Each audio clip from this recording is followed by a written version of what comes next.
We are the Gujarat Technological University.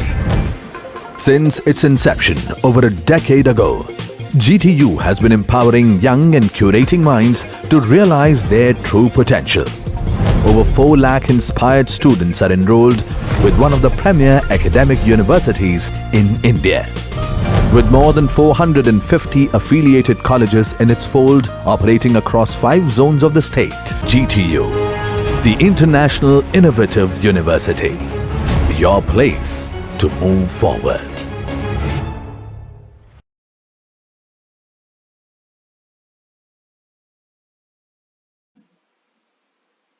Hello everyone, my name is Bruhad Nayak and welcome to the second lecture of Viscous Flow.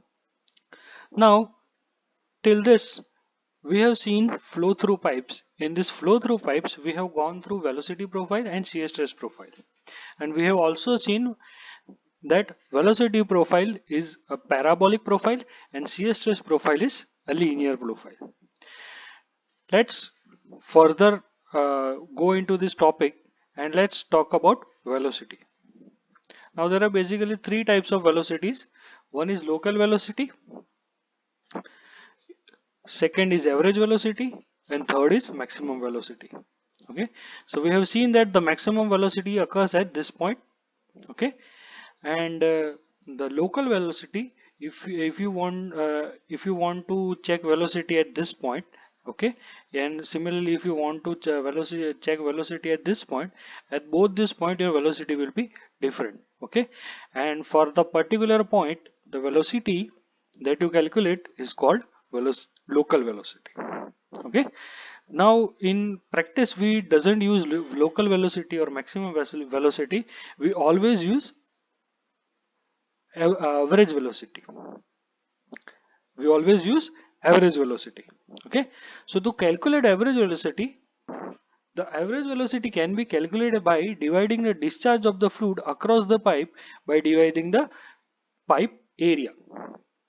So to do that, assuming that the total discharge is Q across the section, okay, and to find out the discharge, let's take a elemental area having discharge QR. Okay, we are taking same elemental area, okay, and in the same elemental area we are assuming that the discharge is dq. Okay, so discharge is basically equal to velocity at the radius r into area of the elemental ring. Okay, and we have seen that the local velocity is u into elemental area of elemental ring will be 2 pi r into dr. Dr is the thickness of the elemental area. So when we put equation of velocity into this, okay, we get dq is equal to minus 1 by 4 mu del p by del x r square minus r square 2 pi r dr. And to find out total discharge, we have to integrate this equation from r is equal to 0 to r equal to r. So this becomes q is equal to minus 1 by 4 mu pi into 2 del p by del x 0 to r integration r square minus r cube dr. If you can see, del p by del x is constant in r direction. That's why we are taking del p by del x outside of the integration. Okay, so when we integrate this, we get q is equal to minus 1 by 8 mu pi del p by del x r raised to 4. And as we all know that if you need to find out average velocity, okay, you just need to divide q divided by area. Okay, so area of the pipe will be pi r square. Okay, so that gives us u bar is equal to minus 1 by 8 mu del p by del x r square. Okay, so this is our first finding. Okay, that is average velocity. Next is maximum velocity. We have already seen the velocity profile, okay, and we know that at the center the velocity is maximum. So maximum velocity is at r is equal to 0, and when we put r is equal to 0 into the local velocity equation, we get u max is equal to minus 1 by 4 mu del p by del x r square. Okay, and for practical purpose, we need ratio of velocities. Okay. So to take ratio of velocities, u max by u bar, we will get 2. Okay. This indicates that the maximum velocity is twice as the average velocity of the flow. Okay. We need this finding for numericals. Okay. That's why this is important. So let's move on to the next topic, that is pressure drop. Now as we all know that pressure only varies in one direction, that is x direction. It doesn't vary in any other direction. That's why let's take two sections, section 1-1 and section 2-2 on the pipe. Yes, and let's find out what is the pressure difference between these 2 points or these 2 sections. So to do that, let's take equation of average velocity. Okay, so that gives us u bar is equal to minus 1 by 8 mu del p by del x r square. Yes, and when we rearrange this, then we get minus del p by del x is equal to 8 mu u bar by r square. Okay, now in order to find out pressure difference between these two sections, let's integrate this equation with respect to section 1 and section 2. Okay, when we integrate this, we get P1 minus P2 is equal to 32 mu u bar L by d square.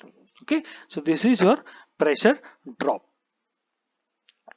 But for calculation or for engineering calculation, the most important thing is loss of head. Okay, so to find out loss of head, we need to divide this equation with respect to rho into g. So that directly gives us head loss HF is equal to 32 mu u bar L by rho g d square. Now this is very famous equation, that is Hagen-Poiseuille's equation. Okay, for many of the calculation we need this equation. Okay, so remember this equation for further calculation. Okay, so this completes our flow through pipe. Okay, now to understand entirely, let's take a numerical. Okay, so to solve a numerical, you need this list of equation. Okay, remember this list of equation and you can solve almost every possible numerical, okay, of pipe flow. Okay, so let's see some steps to solve the numerical. So first step is collect all the available data. Okay, available data may be diameter of pipe, density of fluid, viscosity of fluid, velocity of flow, pressure drop, etc. It can be some other things also, but for understanding, let's say these are the given data. Okay, now convert all this data into SI units. Okay, our entire calculation will be in SI units, so convert all this data into SI units. Second, calculate Reynolds number. Okay, why we need to calculate Reynolds number?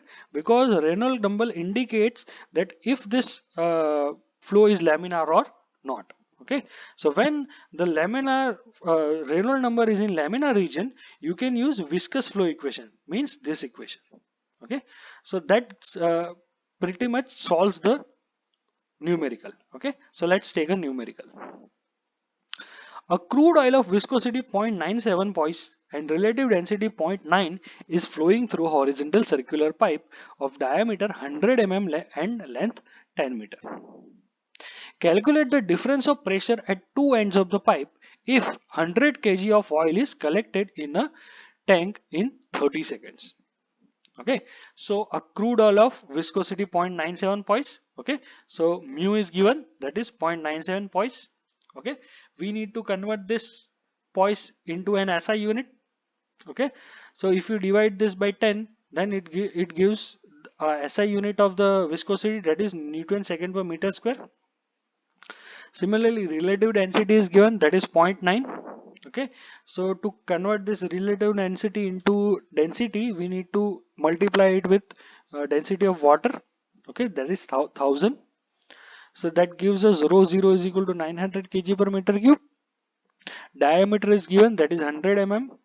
We need to convert this 100 mm into meter, so this gives us 0.1 meter. Similarly, length is given. Now we need to calculate average velocity for Reynolds number calculation. Okay, so to do that, they have given that 100 kg of oil is collected in 30 seconds, means they have given discharge. Okay, so the mass flow rate Q will be equal to m by T. Okay, so this gives us Q, and we have already discussed that if you divide this Q by area, then you can get average velocity U bar, that is 0.471 meter per second. Okay, and lastly, pressure difference. We need to find out what is the pressure difference. Okay, so let's first find out what is Reynolds number. The Reynolds number is 436.91, that is below the critical Reynolds number for the pipe. Okay, the critical Reynolds number for the pipe is 2000. Okay, so it is below 2000, so the flow is laminar. And when we put this pressure drop equation, okay, and when we put all this data into this, we get pressure drop is equal to 0.1462 Newton per meter square. Okay, so this is pretty much very easy numerical. Similar numerical will be asked. Okay, so try to solve as many numericals as possible. Okay, so with this, our topic viscous flow in pipe flow is completed. In the next lecture, we will going to see flow between two parallel plates. Okay, thank you.